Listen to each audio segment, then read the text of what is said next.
Hello, and thank you for joining us for this Food Co-op Initiative webinar, Owner Loans 201, a deep dive.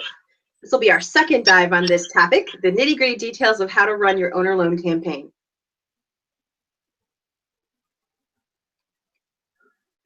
So just a little bit about Food Co-op Initiative before we get started.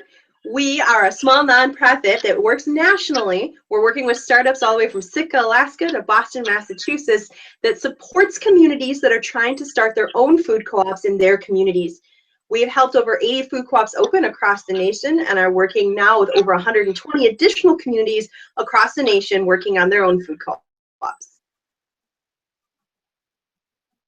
We exist to support startup food co-ops at all stages in development, whether you just had your first conversation about the possibility of maybe starting one to you're about to open your doors in a couple days. You can call us at any time. There's our number on the screen, or email us at info@fci.coop. You can sign up for our mailing list and take a look at our extensive resources on our website as well. We have webinars, we have workbooks, fact sheets, all sorts of things there that are free for your use that can support you in starting your food co-op.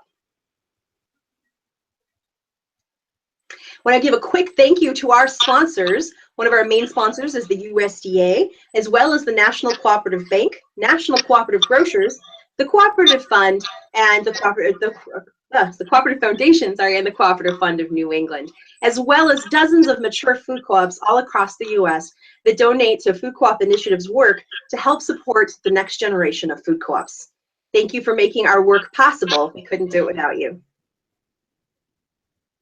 A few quick points of housekeeping. We are recording today, and this recording will be available on our Food Co-op Initiative website as well as on our YouTube channel. So if you like what you see today and you want to review it or share it with other board members and organizers of your co-op, you can do that at our website or at our YouTube channel.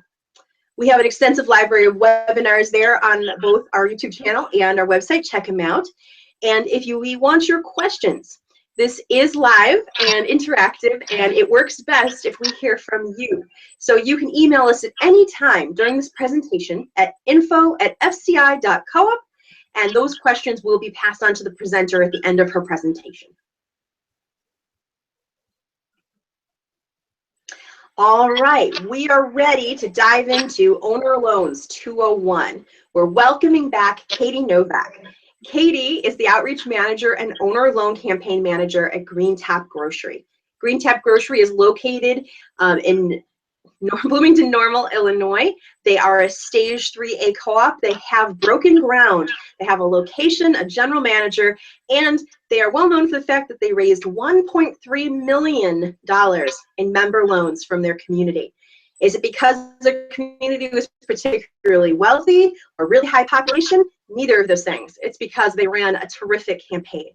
And we've been taking advantage of the opportunity to learn from the mastermind behind this amazing campaign through a series of webinars. We've actually done 2 previous webinars with Katie that you can check out again on our YouTube channel or our website. We're also going to have a link at the end of this presentation to a site we've set up with just her webinars, as well as all of the extensive documents and other links that she's shared of pieces that they created that you can use as a reference. So with that said, welcome, Katie. Hello, thanks for having me. Thank you so much for coming back a third time. I'm going to turn it over to you, and you can let us know what we're going to dive into this time. Okay, great. Well, today we're going to talk just quickly about what we talked about in our last webinar. We did some basic owner loan campaign information, so we'll talk about that quickly, and then we'll talk about the day-to-day operations of a campaign and some things that we created at Green Top to kind of help us stay on track. So that's kind of our progress for the day, and then at the end we'll have time for Q&A, as Jacqueline said. So make sure to send your questions in. We'd love to answer them.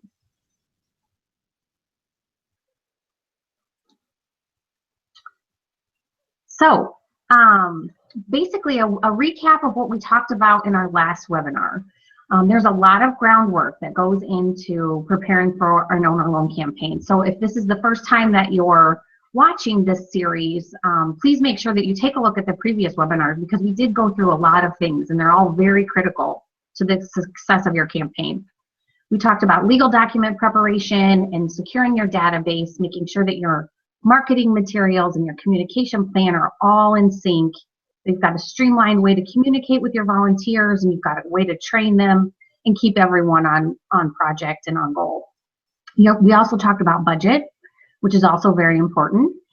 And then specifics about workflow and job descriptions and the actual kickoff of the event, and how to have a good team meeting with your group. And so all of this information, like Jacqueline said, is available on their website with some templates that you can use that we created that you can tweak to fit your co-op. But before we get too far into this, I just want to reiterate that the things we're going to talk about here today are really deep topics. So we want to make sure all of these other things are done before we start working on the things we're going to talk about today. So, a day in the life of a campaign manager. This is just a snippet of some photos that we took during our campaign, but it kind of gives you an idea of the energy level. You can see there's a lot of excitement and a lot of action, a lot of people, a lot of visuals. And so that's kind of a description of the day of the life of a campaign manager. You're going from thing to thing, and it's exciting, and you're talking to lots of people. But it's also very time consuming and exhausting. So this is just an outline of what happens in the day of a campaign manager, just to kind of give you an idea of what your campaign manager, if that person is you or perhaps someone in your organization, or maybe you're looking for that person. But this is a part of what will happen in their campaign. So we don't have to go through this in great detail. But I do want you to see that it's a 12-hour day. You're starting. I started at 9 a.m. because I'm not a morning person, and that was about as early as I could get at it.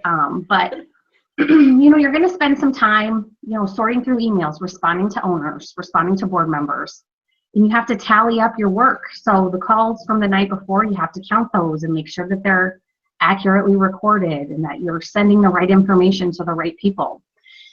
And then you've got to communicate that. So you're going to spend some time on your email communication, whether that be a video update or an email newsletter. And then you're going to get people joining you, and your volunteers are going to show up, and they're going to help you, update your database and document your folders and make sure your call sheets are all accounted for and accurately alphabetized and in the right folders. And so and that's just halfway through the day, that we're just at lunch now, basically, and you've already done all this work. So there's a lot to it. You're probably going to get media inquiries. So there's time allotted in here for response to a media outlet that calls and says, hey, what's happening with your campaign?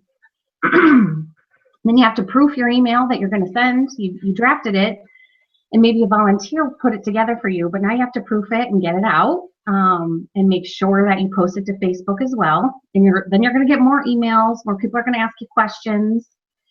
And then you have to schedule meetings with potential large donors. These folks that we have to set time aside to make those contacts and get in touch with those people.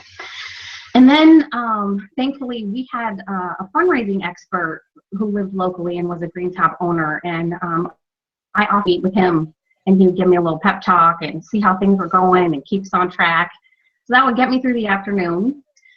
And then probably, around the 4:30 time frame, you're going to start getting lenders coming in. People are going to get off work. They're going to want to complete their paperwork. So you're going to meet with them. I might snag some M&Ms or make a quick call to my husband, make sure he's still alive at that point. But then some more people are going to show up. They're going to want to fill out their paperwork or ask questions about the campaign. And then before you know it, it's time to start making calls. And you've got to get your room ready. You've got to get the supplies in order. You've got to make sure all your stats are updated and clearly visible to your call team. So when they walk in the room, they know exactly what's happened since the last time they were there. And if I'm lucky, maybe my husband will have dropped off dinner by then, or someone will have dropped off some snacks for us. And then we also, one thing we did was create a no board, and we'll talk about that a little bit later, but making sure that's up and ready when callers get there is important. And then people are going to start showing up to make calls. So you're going to catch up with them, you're going to check in with them, make sure that they're up to date on what's happening. And then the action starts. So So you're going to answer questions. A lot of the time of a campaign manager is going to be spent answering questions and putting out fires. You know, so this isn't working, or we've never had this before. How do we do this? And making sure that the callers have everything they need and they get their questions answered, so that the owners have the right answers to the questions. And so if you're lucky, you'll get to make a few calls as well, and those are always fun. And then, you know, it's the end of the night, and you've got to wrap things up, return the supplies, secure your paperwork, make sure everything's locked up and secure. And then you go home, go to bed, and you do it the next day. So it is it's quite a day. And you're going to do this every day for the length of your campaign. So 4 weeks, 6 weeks, sometimes 8 weeks. And it can be exhausting, but then, you know, great notes like this will come in the mail. And I'm not sure if you can see it or not, but it says good luck from Kelly at another co-op locally. She's the board president of another co-op, and she sent a nice donation to our campaign and just said, hey, keep it up, you're doing great work. And things like that really keep you going. Even though it seems like it's a lot and it seems like it might be exhausting, these are the kinds of things that keep you excited and motivated. And it's a lot like conducting a symphony. I really like this graphic that Mary from the Food Co-op Initiative used to promote this webinar. There's a lot of pieces and a lot of people involved, and you have to keep everyone on the same page and moving in the same direction, and they have to have access to all of the information that they need. So it is a bunch, you know, it's very similar to a symphony, and I think I really like that graphic, and it kind of depicts exactly what's happening. It's keeping a lot of people moving in the same direction at the same time. So let's talk about some tools then that you can use to keep you on track. So I think it's important to set a process for your call night, or a standard flow, so that callers know that they can expect the same thing to happen every time they show up. They know, you know, where they're going to find the information they need. They know what information they need. They know where it's at, how to use it. And you want to make sure that the night flows pretty similarly every night, so that you can get into a pattern and a routine. For us, you know, the first 15 minutes of the call night was a lot of catch up, a lot of how you doing, you know, what's happening in your life, a lot of what's happening in the campaign, you know, eating some snacks, hanging out a little bit, kind of getting comfortable and getting settled. But it's also then the time where you're making sure you have everything you need. You have all your call sheets, you have all of your stats ready. And then as the campaign manager, you want to make sure you're actively posting to Facebook. So as callers are showing up, you're taking their picture, or you're posting a snapshot of them on their first call for the night, and, you know, some funny caption like, hey, answer your phone, we're calling you tonight. And then you're actively posting throughout the night as things happen. As you get loans or something funny happens, you're continuing to take pictures and utilize social media to your advantage. And then if you have time, if there is time, the campaign manager will make some calls. That was a huge part of being the manager, was also talking to owners and securing loans. And then you're going to want to allow some flexibility to your structure. So although you have a structure to your evening, you want to allow some flexibility to that. So, you know, someone can't show up until a little later, or maybe they like to work in a quieter space. You know, make sure that you can accommodate those things, but still keeping the structure in place so that they have what they need, but they can do it in an environment in a way that makes sense for them. And then one nice thing that we used was a no board. And I used this technique from days that I unfortunately worked in sales. But I knew that every time someone told us no, we were closer to a yes. And we also knew that about 25% of our owners were going to make a loan. So that told me that, you know, every 4 or 5 no's we get, we will get a yes. So on our no board, we had every caller's name, and then we had no written at the top. So every time we got a no, we would put a tick mark by our name. And sometimes it was one person who did all the tick marks, or sometimes, you know, people would get up on their bathroom break and write down their tick marks or whatever. But we were keeping track of how many times we got a no. So when we had 4 no's, we were getting pretty excited, you know, like there's a yes coming here, people, you know, we're ready for it. Who's it going to be?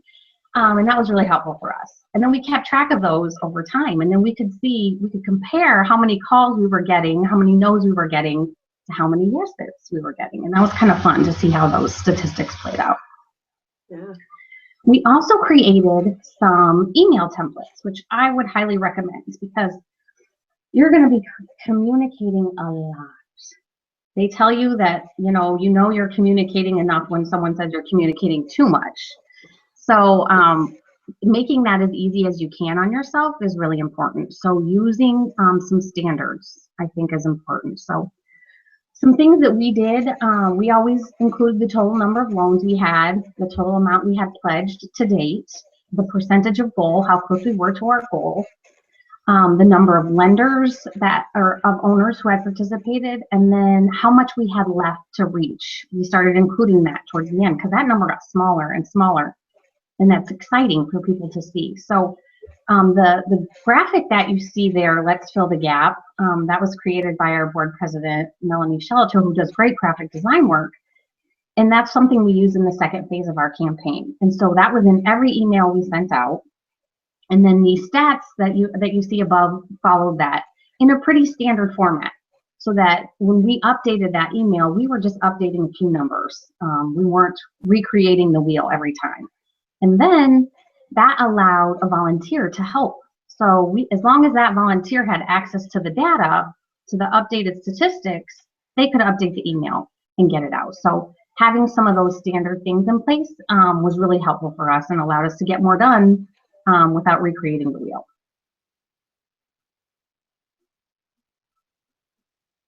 So some social media templates. We also created some templates. Our great graphic designer created this key image, which we really liked, and I think really speaks to the fact that we needed owners to step forward if we were going to open our doors. And this was very well received. But again, most of our social media posts included this key to some extent. The graphic that you see at the bottom was our cover image on Facebook, and then the varying versions of the graphic that you see on the right were used as we moved along in the campaign. So it was very easy for us to just, when we got to 700,000, we could just pull that key. It was already pre-created. All the lines were filled in to the right numbers, and we could use that then in a standard post every time we hit a benchmark. So we didn't have to recreate the wheel. We didn't have to go to the graphic designer and say, oh my gosh, we're almost to 800,000. Can you fill it into 800? It worked out very well. And then having some standardized posts available as well was helpful. Then a volunteer also could take those standardized posts, plug the key image in, and post it for us. Helped us tremendously. You can also use the scheduling tool within Facebook to make your life a little easier as well.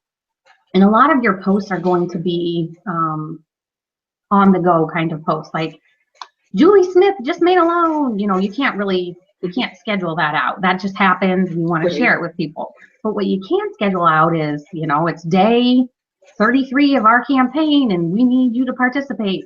More general posts. So you're keeping interest about the campaign up, but you're not necessarily taking time away to do that. You're scheduling that ahead of time or having a volunteer schedule those. So that's also something that was helpful for us.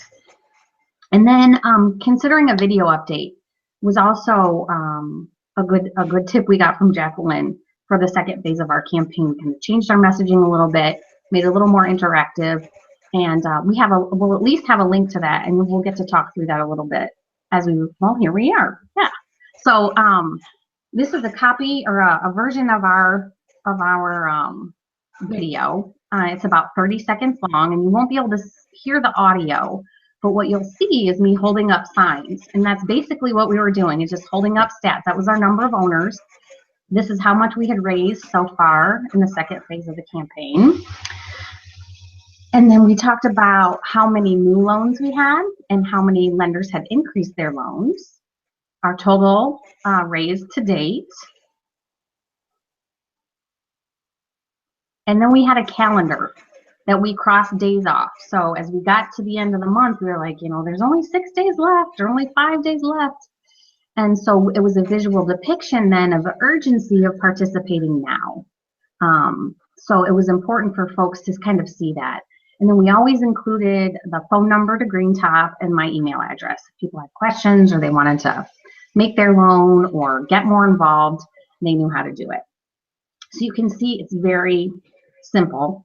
This was just a webcam on my computer, and I was just using colored paper and markers, nothing fancy or involved.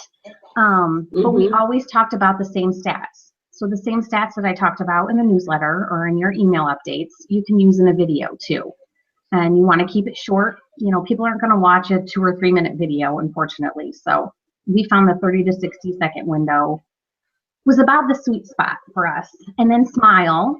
You know, so you might be exhausted and tired and worn out, but having an upbeat attitude, smiling, making people feel like, oh yeah, I could call in. She seems like I could talk to her. She'd answer my questions was important. And making sure that the tone of the email or the video was positive. So, you know, sometimes we weren't meeting our goal. Not, you know, we would say, hey, we didn't get as much as we needed this week. But maintaining that positive attitude while being honest was important too. And then use your background to promote your message too. So you could see the key there in the background was important to kind of use your space as much as you could. Some other things that we did to kind of help us keep on track. So your board is going to want updates. You know, they're going to want to know how everything is going, you know, how many loans you're getting, how many calls. They're going to want things maybe the public might not be interested in. So they're going to want to know, you know, how many calls have we made? How far through our owner list are we? You know, have we gotten to everyone yet? How many times have we contacted each person? So you're going to have to find out exactly what the board is looking for. And that may start out being X, Y, and Z and end up being, you know, A, B, and D when it's all said and done. But having a standard template available so you can plug the numbers in that they're looking for when you know what they are is very helpful for us. And what we did, we created a page of our spreadsheet, of our database, where we kept track of our lenders and our owners with that data.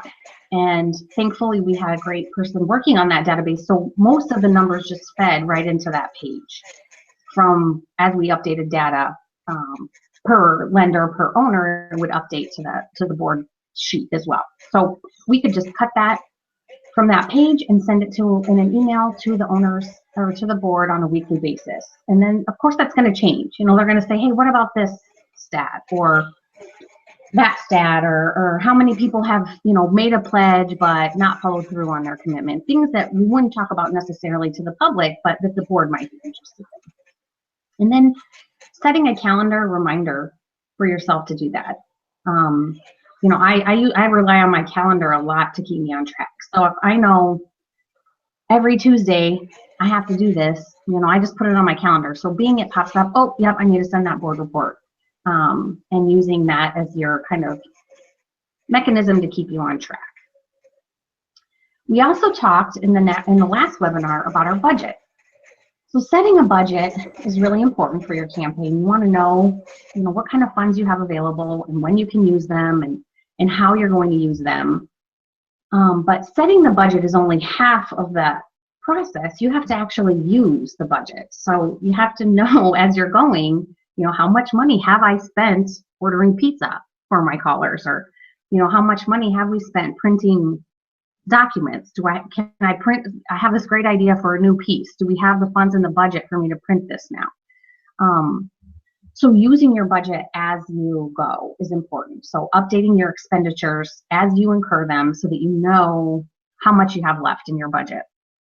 And then it's also an easy go-to place when it's been a rough day and, you know, maybe we've had a drought in loans and, you know, we aren't getting the activity that we need and we feel like our callers could really use a boost. I can look quickly at the budget and say, hey, there's a little money in here. You know, we can order cookies for tonight, or we can stop and get ice cream for everyone. So it's important that you use that budget and use it to take care of your people. You know, they're your biggest asset. They're the reason why your campaign will be successful. So make sure if there is money in the budget that you spend it on your people.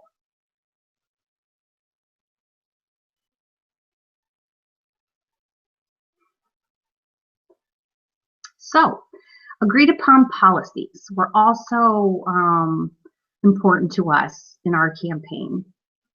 We established for our group some meeting standards. So we knew exactly what time our meeting started, that we expected it, to start promptly, and that the expectation was that everyone attended. And then some other things that probably happen in other meetings that you've been involved with, like, allowing everyone to participate in the meeting and not talking over people, and being considerate of everyone's opinion and sharing openly and honestly with each other, so that we were all kind of on the same page and knew and trusted each other and trusted that this meeting was going to be a productive use of our time. And I think that was helpful for us. Also, setting expectations was important for the group. And I don't think we did this specifically. I didn't say, oh, we expect you to do this, this, and this. But when a caller said, I'm going to attend this meeting and I'm going to show up on Tuesday, and I'll be here on Thursday. So they show up for the meeting and they come on Tuesday, and then Thursday rolls around and I don't see them. They're not here at the time that they say they're going to be. I almost always called that person within 15 minutes of the start of when they should have been there, just to check in. And primarily I did it because I'm a worrywart and I want to make sure they were okay, like there wasn't a car accident or a flat tire or anything like that.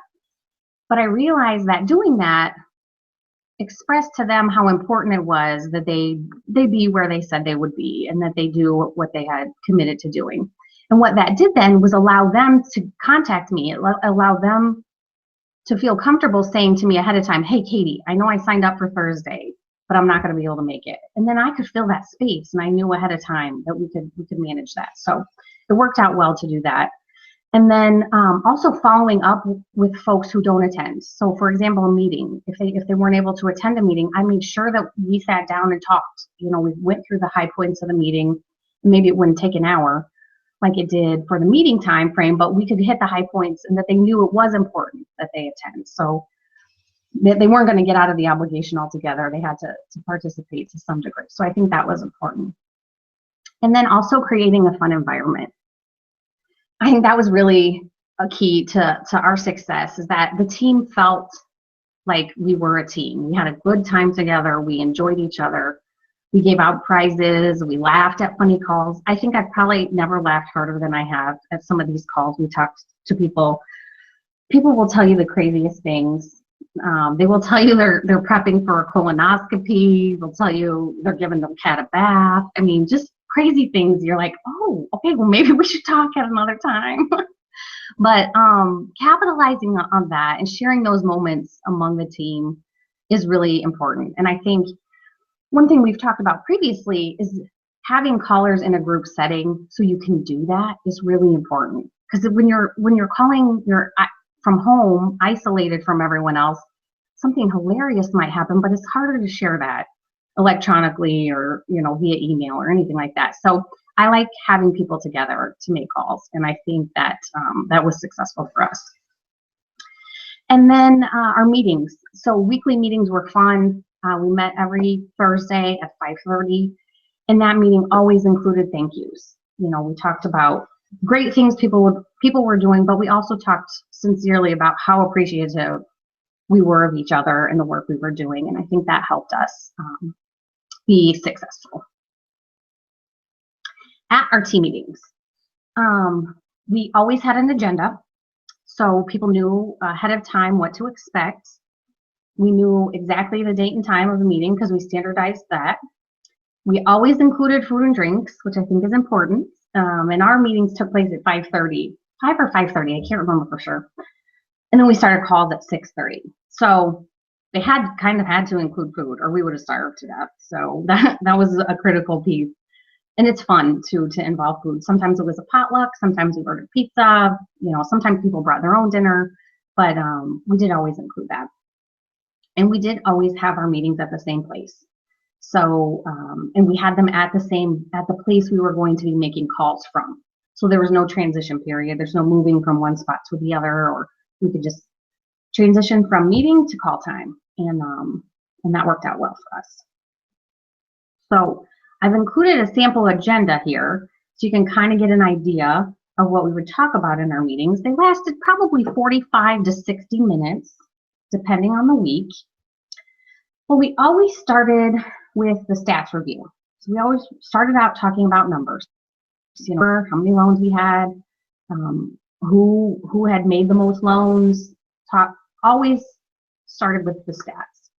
And then we'd move into any kind of procedure changes or reminders. So if I had heard, you know, 3 or 4 people not mentioning X when they were talking, and X is really important, you know, I'd say, hey, you guys remember the importance of X when we're having these calls. We want to make sure that we're including this in our conversations with folks. But also we'd talk about procedure changes, you know, like this piece of paper does not go in that folder anymore. We're going to put it on the table instead. And those kinds of logistical things that change as the campaign goes. We were keeping everyone on the same page that way. And then of course we did awards. And I just pulled an agenda from one of the meetings, and these are the real awards from one meeting. Funniest call, most loans to date, and most peaceful spirit. I have no idea where most peaceful spirit came from. I don't remember, but clearly whatever happened that week led me to give this award. And I found that people attended the meetings to see what the awards would be and to see who would get them. And a lot of times there was competition on who had the most loans. So kind of inadvertently, you know, led to some success that way because people were trying to get that award. We also started implementing an FAQ review. So when you put together your campaign, you're going to put together frequently asked questions about your campaign. But there's like 20 or 30 questions on the list, and there's no way you can keep them all, you know, active in your mind and in part of your conversation with folks. But some of them are important and critical. And so we review a few of those at each meeting, you know, like we pour from the list and talk about them and say, have you gotten this question and how did you answer it? Do you have any good suggestions on how to answer it? So that when these questions popped up, people didn't feel uncomfortable or freak out like, oh my God, I don't know, I don't remember, I know I saw that somewhere, but we had just talked about it maybe that week, or it was more prevalent in their memory and easier for them to respond to. We always talked about what was working well and what was not working. And so the what was working well part was really probably the best part because people were really excited to share their success, how they used this sentence or this technique in talking about the owner loan campaign, or how they had never thought about something this way and that helped them. And it really allowed us to learn from each other. And then the same went with what's not working well, you know, like, oh gosh, I bombed on this, I should have never said that. And we found that the team was very open, and it helped, I think, as the leader, that I was very open, and I would say, you guys, I made a huge mistake. I can't believe I said this, or totally stuck my foot in my mouth. And so I think being open and including honest communication about what is working really well and about you know, what you think is not going so well.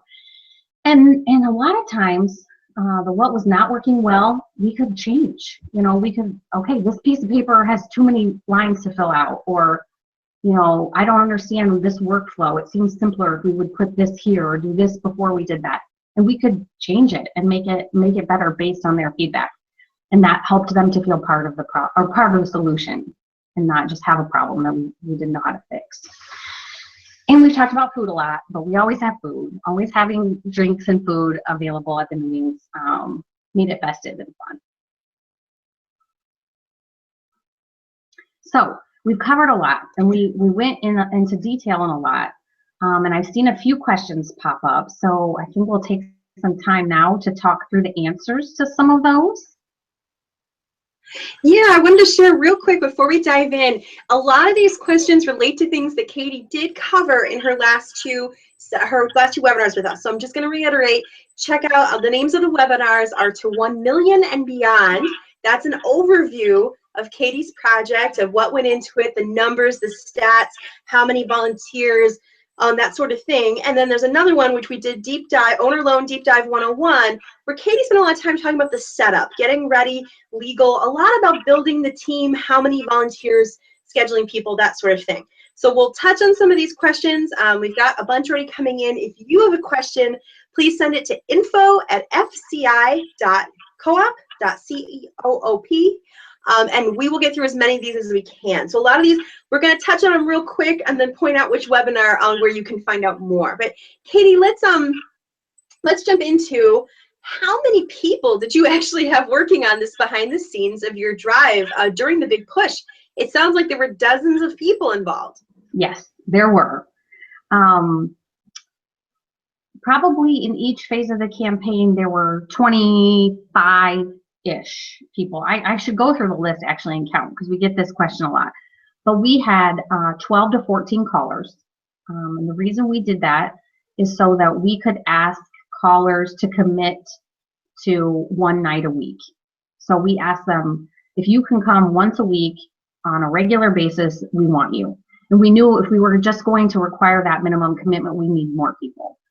And what we found is that most people came more than once a week.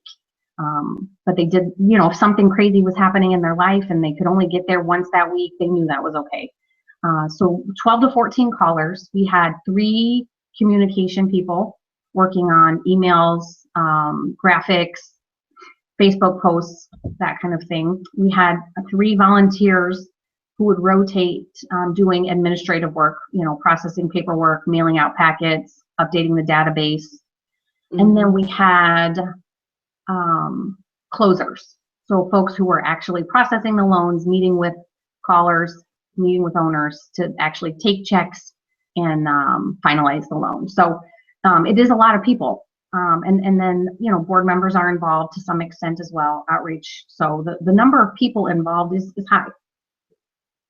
Okay, and I want to reiterate, she touches on how, and I know the next question is always, how the heck did you get so many people to volunteer? I want to point out, because Katie is modest and won't, but this is not a unique community. Their community doesn't was beyond normal, civically engaged, isn't that they have a really high population. It's that Katie did the work to build the team, the expectations, and the excitement to be involved. So this is attainable for a lot of co-ops. I just want to quickly clear up, I forgot, we did rename the first webinar that Katie did, really the overview of the whole campaign, is actually called the Highest Startup Capital Campaign Yet. I apologize, I had the wrong name. We're going to jump into the next questions. Were your calls made to members only? And how many members did you have at the time when you got started with this campaign? Good question. We had 750 owners when we started phase 1 of the campaign. We did call only owners in Illinois. At this time, we were only allowed to do that. So we did contact owners only. And then in phase 2, we had 1,100 owners when we started phase 2 of the campaign. Okay, so I want to point out the laws are different in every state about whether you can offer owner loans, preferred shares, and now there's the DPO option. But at the time that this was very specifically done for an owner loan campaign option in the state of Illinois, so you could only offer the loans in state, which is actually pretty much true with preferred shares and DPOs generally as well. So, okay, and notice that again, go back and watch the highest capital campaign ever first. If you're like, wait, there were 2 stages to your owner loan campaign? Yes, there was a first push and a second push, and Katie talks all about it in that first webinar and how that played out. Next question, how many actual evenings of calling did you guys use to meet your goal? It sounds like this went on for quite a while. Yes, good question. Phase 1 was 8 weeks. We made calls Monday through Thursday nights. We called from 6:30 to 9 p.m. We did not make calls on Friday, but we called Saturday afternoons from 12 to 4 and Sunday afternoons from 12 to 2. So for 8 weeks, we did that. We followed that schedule for phase 1. For phase 2, we did the exact same thing, except phase 2 was 4 weeks long. And we changed our call time on Sundays from 12 to 2 to 6 to 8 p.m. And that was based on the success the Bizman Food Co-op had with Sunday night calls. They had completed their capital campaign just as we had, and we touched base with them to see what days worked best for them, and they found great success with Sunday night. So we changed Sunday afternoon to Sunday night. Did you find that was a positive change? It was, yeah. We did get more people home. More people answered their phones on Sunday evening than Sunday afternoon. Yeah. Okay. Great. Can you share on the resource page your FAQs about the campaign that you went over with your callers? Sure. We can add that. So there's a link, we're going to look, it's going to be here at the end after the Q&A piece, that is to every resource that Katie has lent to us so far, so generously shared with us in Green Top Grocery. There it is. And that's going to have all the resources she shared with us, all the webinars, and we'll keep adding materials if there's pieces you guys asked for today that Katie can put up for us. Yeah, so and if I remember right, Jacqueline, does the owner loan campaign book, does that include some FAQ samples? It does, and so I think I was wondering if those were the final ones, or you were saying you could add additional ones. But you have the whole campaign book in there, and it's already linked at that link. At that set link, and we'll put it up again at the very end, so you can, in case you didn't write it down. There already are the FAQs that you used with your team. Okay, in there. But are there general FAQs in the? I'm not saying the word. You know, the toolkit, the big book, the campaign toolkit book. I think there are FAQs in there too. And I just mentioned that because ours might not be the ones you want to use, and there, you know, you can. The more you look at options, you know, the better your final product will be. So look at everyone's FAQ, not just ours. All right. So, about how many members did each caller have on their list? Okay, good question. That varied for us. So the folks who called only once a week didn't call as many people as the folks who called every day. And we did have callers who came every day.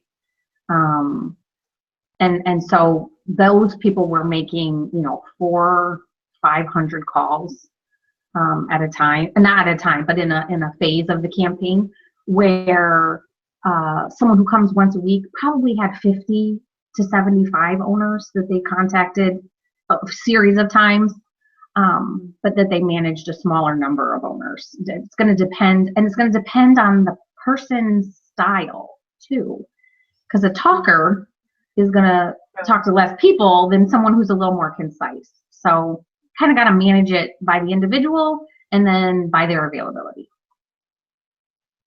Okay. And you guys can't see, but in the background, we have two wonderful technical support folks. We have Mary from our Food Co-op Initiative team, as well as Joel, who's doing our tech support. And Mary says she just went and checked. And yes, the FAQ section is in the Capital Campaign Workbook, which is linked on that link we showed you from Katie. So, question, did you get food donations from local places to feed all those volunteers? I wish we would have. I didn't have time to ask for donations. Hindsight, that might be something to think about ahead of time, to line that up before it gets crazy. What did happen is that we had owners who would bring us food. So we had owners who brought crock pots of soup for us. We had owners who brought us gallons of ice cream and hot fudge toppings and, you know, kind of Sunday bar kind of things. So our owners ended up taking very good care of us, because once, you know, they would come in and make their loan and they'd see, oh my gosh, there's all these people here and they're working so hard and there's all this excitement here. And then they'd come back the next week with a load of cookies we did not think about that ahead of time. And I kind of wish I would have, because that's kind of a good marketing opportunity for the business, because you're going to take pictures of these people eating their food and you can do a shout out, thanks to so-and-so bakery for the goodies. So that's a really good idea. Yeah. And I want to mention that Katie is a genius at a genius at appreciation. And a lot of co-ops underestimate this. So when people brought soup for the team, they didn't just bring soup for the team. They got a photo taken of them with their soup, and it went up on the Facebook. And it built this sense of excitement, but also built the sense that it mattered. That if you as an owner showed up with cookies, if that's all you could do, but you couldn't make a loan, you had contributed. Katie was just awesome at making sure everyone felt appreciated for their contributions, and people could see how much they mattered to the whole team. So I just wanted to add that. Another question is, you said something about having a budget just for the capital campaign. Can you talk about that? And I think that's a good question. A lot of groups don't set aside an amount of money to run the campaign. So how did that work? Yeah, we did. We do have a specific budget for each phase of the campaign. And you're going to incur a lot of varying expenses. And having funds allocated for that and knowing how much it's going to cost you ahead of time is important. It's not a small sum of money. So knowing, what percent of your overall goal are you going to spend on your expenses? We have printing expenses. We printed brochures and flyers and historical information about Green Top that went to all of our owners. And then you have to mail that. So there's postage expenses included in that as well.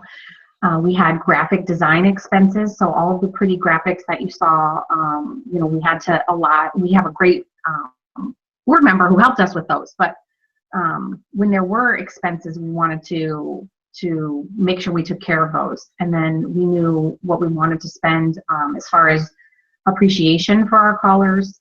We knew we were going to have rent expense. We had to temporarily locate our campaign in another office because we didn't have adequate internet service where we were, and there was no way to get it updated. We were a tenant, and the landlord wasn't interested in updating the service for us. So we rented temporary space. So we had to allocate for that. And you're going to have to allocate, funds for your legal expenses, any consulting fees you plan to incur as part of your campaign are all going to be part of your budget. And we'd be happy to share our budget. I think we built our budget based on the work mentioned, and it includes a lot of these topics that you're going to want to think through how much you want to spend on each of these things. One tip I will say is that we blew our postage budget out of the water because the materials we planned to send weighed more than we thought they would. So make sure you take it to the post office and know exactly what it's going to cost before you set your budget, because it might not be right. Great. Well, I think a sample budget, we'll get that up on our website. We'll get that from Katie, and we'll get that out by early next week. I think that would be really useful because I think a lot of people have not thought through when they're setting up their campaign to the extent you guys did, all the things that have to be covered. And that leads to one last question I've got here, which is, seems like you guys had set office space that you had access to continually. How important was that to your campaign? A lot of groups struggle to find it. Should they really be looking for it? It's critical. I think it was really key to our success. In phase one of the campaign, our office and our campaign headquarters were all together, which was very nice, and it was easy. All of our documents were in the same place. We didn't have to, outside of locking the filing cabinet, we didn't have to move anything or transport anything. We just locked it all up, and it gave us a place to be together. I talked about that earlier, and the fact that making calls in a group setting is very important. It builds energy, helps you learn from each other, and I think it's critical to your success. So in phase one, we were all in one. We had our office location and our campaign headquarters all at the same spot. By the time phase two rolled around, we had changed offices. So at that point, we had our office, and then we had a separate location that was the campaign headquarters. Now that space was a little unique in that we had rented a room, like literally like a 10 by 10 room with a desk in it. Now you can't operate a campaign out of, a desk and a chair. This building that we were in had a conference room that we could have access to. So we reserved that conference room every day from 6 to 9 while we were there. That did increase some of the, it's a little more cumbersome because now we had to transport all of our materials from the locked office to the conference room every day, lock them up, sort them out. So I strongly recommend you have one space where everyone can be. And maybe it's somebody's basement or, somebody's garage, or maybe you might be able to be creative about how and where your space is, but I think having a space is really important. Well, and I think it was really big because of your guys' success that there was a place people could just drop by during certain hours and know that they could talk loans, sign paperwork, or bring you cookies. That's very true. That's very true. We wouldn't have gotten cookies if they didn't know where we were. Right. You're going to get cookies, and cookies are clearly key to making your call team happy. Exactly. Yes. We got one last question, which is really not a question, which is Katie rocks. You are an inspiration. We agree. Thank you for sharing that, folks. I think we're going to wrap up for today. And we want to thank Katie again. These have been a phenomenal series of webinars. Again, this is fun. So you can, highest capital campaign, startup capital campaign ever is the first one. That's the overview. Then we've got Owner Loan Deep Dive 101. That's kind of the getting ready to run your campaign. And then this one today, which is 201, which is really about being a campaign manager and running that campaign. Thank you again so much, Katie. We deeply appreciate you. Oh, you bet. Happy to be here. Thanks for listening. All right, everyone. And we will have another webinar up in October to be announced at this point. And again, there's that link on the screen where you can find all of Katie's materials. Thank you. We're going to show it to you one last time here. These slides will be available on our website at foodcoopinitiative.coop/slides. Then, of course, there's on top of that, there's going to be this special page with all of Katie's materials. Have a great day, folks.